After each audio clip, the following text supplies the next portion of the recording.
पार्वती जी जल्दी जल्दी घर का काम निपटाकर बैंक के लिए चल दी। उन्हें उम्मीद थी कि आज तो पेंशन जरूर मिल जाएगी। वो जैसे ही बैंक के गेट पर पहुंची तो सिक्योरिटी गार्ड बोला, मां जी आज आप फिर से आ गई। मैंने आपको कहा था इस महीने पेंशन देर से आएगी, अभी पेंशन नहीं आई है।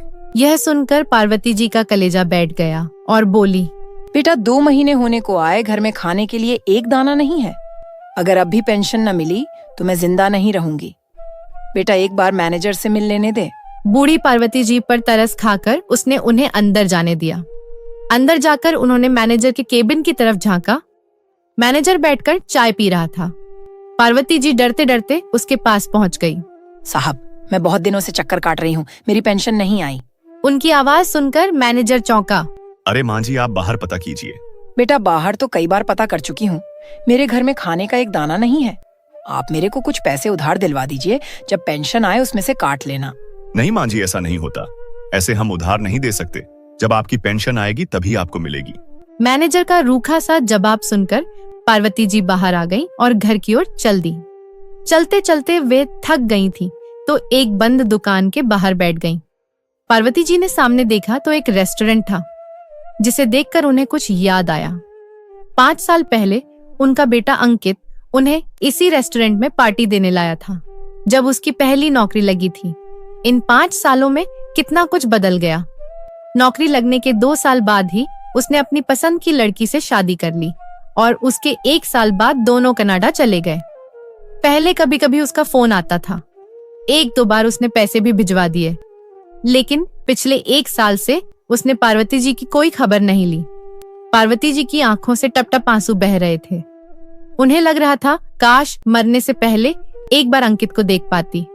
यही सोचकर वे बहुत देर उस रेस्टोरेंट को देखती रहीं, जैसे अभी उनका बेटा आएगा और उन्हें वहां ले जाएगा। इसी उम्मीद से वे वहां बैठी रहीं। तभी उनके पास एक छोटी सी लड़की आई और बोली, मां जी एक गुब्बारा ले लीजिए अपने बच्चों के लिए। मां जी को रोता देख वो उनके पास बैठ गई और बोली, मां जी आप क्यों रो रही हैं? कुछ नहीं बेटा, मुझे माफ करना। मेरे घर में कोई बच्चा नहीं है जिसके लिए गुब्बारे लूं। नहीं मां जी, पहले आप बताइए आप क्यों रो रही थी?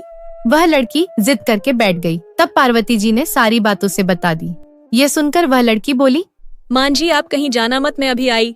वह लड़की सिग्नल पर खड़े और बच्चों के पास गई और उनसे कुछ बात करने लगी। कुछ देर में वो लड़की वापस आई, उसके साथ कुछ और बच्चे थे और बोली, मां जी हाथ आगे कीजिए। पार्वती जी ने जैसे ही हाथ आगे किया, उसने उनके हाथ पर कुछ रख दिया और मुट्ठी बंद कर दी। पार्वती जी ने आश्चर्य से देखा। उन्होंने मुट्ठी खोली तो उसमें कुछ नोट और सिक्के थे। मां जी आप चिंता न करें, आज तो अभी इतनी ही कमाई हुई है, कल से हम सब अपनी आधी कमाई आपको दे दिया करेंगे जब तक आपकी पेंशन नहीं मिल जाती। नहीं बेटा, ये मैं कैसे ले सकती हूँ? तुम इतनी मेहनत से पैसे कमाते हो। क्या आपकी बेटी होती तो आपको भूखे मरने देती? मां जी आप ये पैसे रखो और मैं आपके साथ आपके घर चलती हूँ। कल से आपको कहीं जाने की जरूरत नहीं, आपके घर पैसे पहुँच जाएंगे।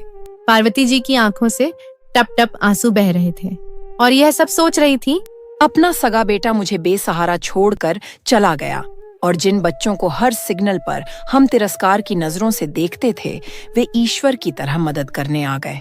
तब पार्वती जी उस लड़की से बोली, बेटा तुम कौन हो? मैं तो तुम्हारा नाम भी नहीं जानती। मेरा नाम शांति है, ये भोला है, ये रवि है। धीरे धीरे वह सबके नाम गिनाने लगी। तब पार्वती जी बोली, बेटा मैं ये पैसे नहीं ले सकती, इसे तुम रखो, मैं कोई ना कोई इंतजाम कर लूंगी। मां जी हम सब अनाथ हैं, यहीं सिग्नल पर कुछ सामान बेचकर गुजारा करते हैं और पास ही में हमारी झुग्गी है, वहीं रहते हैं। पहले हम भीख मांगते थे, फिर कुछ पैसे जोड़कर हमने सामान बेचना शुरू कर दिया। खबरदार, जो अपने आप को अनाथ कहा, अभी मुझे अपनी बेटी कह रही थी। तुम सब अनाथ नहीं हो, तुम सब मेरे घर चलो, आज से वहीं रहना। वैसे भी मैं अकेली रहती हूँ। नहीं मां जी, हम इस लायक नहीं जो आपके घर में रहे, हमारे जैसे लोग तो यहीं झुग्गी में रहते हैं। बेटा तुम सब उन लोगों से बहुत ज्यादा अमीर हो जो बड़े बड़े आलीशान मकानों में रहते हैं। जो दौलत तुम्हारे पास है वो इन सब के पास कहाँ? पार्वती जी उन सब बच्चों को अपने घर ले आईं। उस लड़की ने और उसके साथ बच्चे बाहर से खाने पीने का सामान ले आए।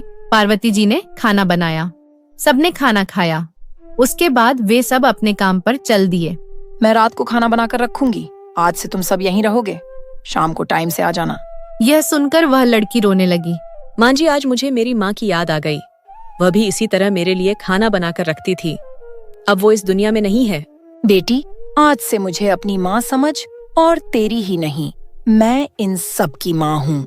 माँ जी, आज से हम खूब मेहनत करेंगे। अब तो हमारे पास माँ है। हाँ ठीक है, लेकिन मैं तुम्हारे पढ़ने लिखने का भी इंतजाम करूंगी। इस तरह पार्वती जी को भी अपनों का साथ मिल गया। अब वे अकेली नहीं थी, अब से जीना चाहती थी उन बच्चों के भविष्य के लिए।